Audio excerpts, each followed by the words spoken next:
Now, other pollsters and political science experts have talked about a potential red or blue mirage based on how the early vote counting comes in.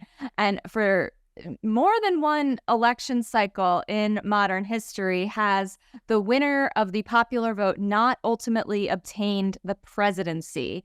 And so I want to ask you, should there be a similar scenario this cycle where one candidate wins the popular vote, but the other wins the Electoral College and then becomes president?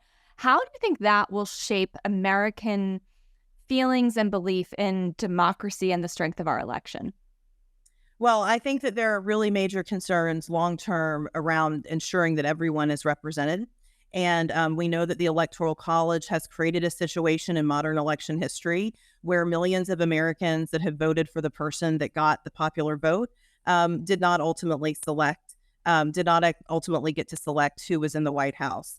However, what we know is that people are showing up, that people are energized across the country in this election. They see and they know what's at stake.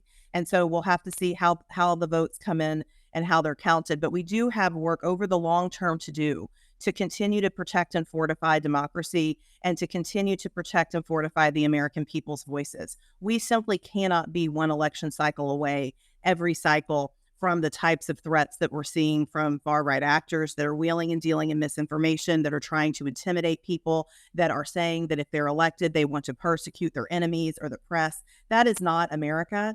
And there's a lot of work to do after this cycle to ensure that we're continuing to strengthen our democratic institutions in this country to work for the American people in 2024, in 2025, and beyond.